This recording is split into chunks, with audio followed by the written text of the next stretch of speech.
So Mobile Legends has just updated War Axe and Brute Force Breastplate in patch 1.844, and today I will be discussing my thoughts how good they are. So let's start with War Axe. The recent change to War Axe has removed the previous stacking flat physical penetration effect from the previous version's passive, and the new passive has replaced it with Spell Vamp instead. At the maximum of 6 stacks, the new War Axe will give a total of 97 physical attack, including 25 from its base stats and 12% Spell Vamp. Crucially, the extra buff will also be activated upon reaching max stacks. Previously, it gave extra movement speed for the old War Axe, but it now supplements your attacks with 10% extra true damage with the new War Axe. Also, take note that marksmen, mages, and supports can only get half of these effects, so only tanks, assassins, and most importantly, fighters will be able to maximize the full power of War Axe. The next item we have is the revamped Brute Force Breastplate. Previously, Brute Force Breastplate provides increases to movement speed and hybrid defense stats, and stacks were triggered when you cast a skill or perform a basic attack. It has now been changed so you can build stacks by dealing damage, similar to the trigger mechanics of War Axe. For each stack, you will gain 6 physical attack and magic power, and 2% extra movement speed for 4 seconds, up to a maximum of 6 stacks. At max stacks, you will gain 36 physical attack and magic power, and 12% extra movement speed.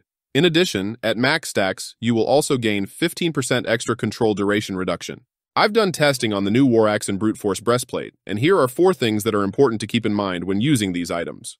Firstly, almost any damage will trigger the stacking mechanism. Well, almost any damage.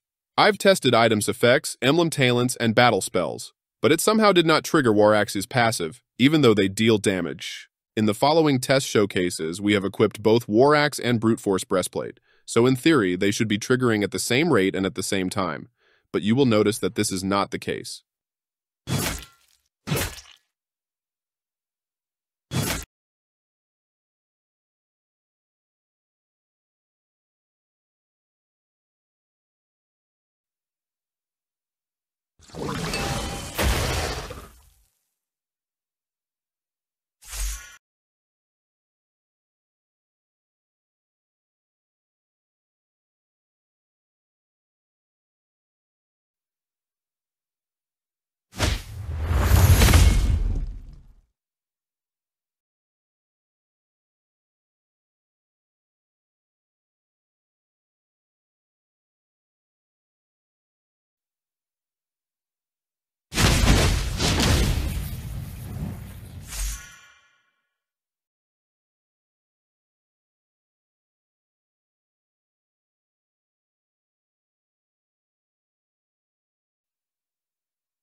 As you saw, for some unknown reason, even though both item texts state that dealing damage will trigger their passive stacks, Brute Force Breastplate's passive was triggered through item, battle spell, and emblem talent effects, while War Axe was not. Secondly, there is a 1-second internal cooldown for the passive stacking effect. You cannot gain more stacks even when doing multiple hits in that single second. So let me show you this in slow motion.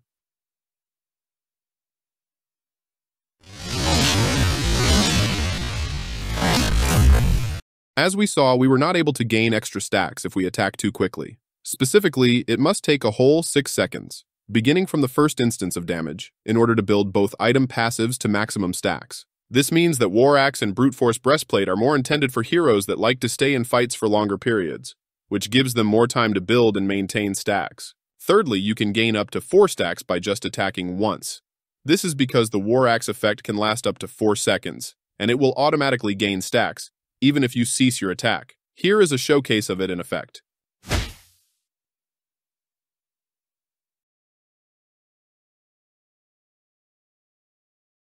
Fourthly, the true damage effect from War Axe is completely calculated from the base damage of your attack, and not on the final damage. What this means is that penetration does not help in the calculation of the true damage effect. We can show this by comparing the damage when equipping Legion Sword or Malefic Roar, since they give the same amount of physical attack. The difference is Malefic Roar also gives penetration.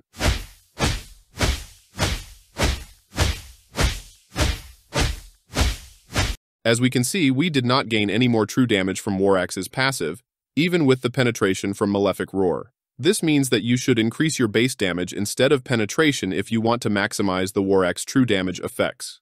This can be achieved by acquiring more physical attack through items such as Blade of Despair and Hunter Strike, which provide high physical attack stats.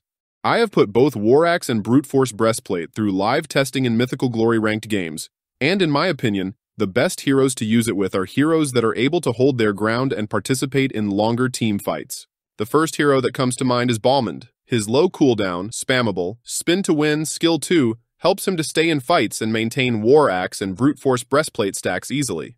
With the recent buff to his skill 2 that basically allows him to keep spinning even when crowd controlled, makes it so he can deal unstoppable damage to maintain the stacks.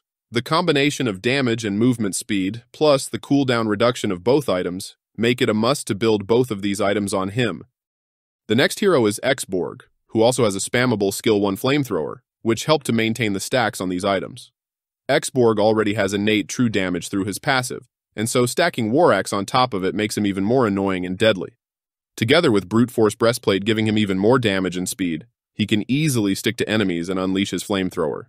If you can get Ice Queen Wand on top of these items, he becomes a real nuisance in any situation.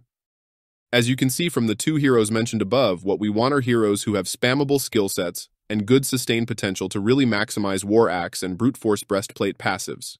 Other heroes who fit this criteria are Alpha, Yuzhong, Ruby, Barats, Lapu Lapu, Martis, Leomord, and Thamuz. If you feel that any other heroes should be mentioned here, do leave a comment down below and share why you think those heroes should be considered. In my opinion, heroes that should be considered more bursty, or typically don't stay throughout team fights, are not optimal users of these items. For example, Paquito is a hero whose playstyle is more of a burst assassin, rather than a sustained team fighter. He wants to front-load as much damage as possible, and War Axe does not complement this playstyle, since the passive really needs 6 seconds to get to max stacks. Similarly, heroes such as Zilong, Cho, Khalid, and many others have more optimal items to suit their playstyle.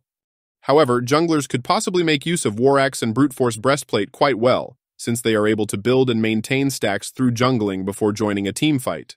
Some heroes who might be able to use these items well, but not already mentioned, could be Lancelot, Yi Sun-shin, Benedetta, and Nolan. So have you tried out these new items yet? How's your experience with them, and do you think the buffs were a good change? Let me know what you think in the comments. As always, thank you for watching, and I'll see you in the next one.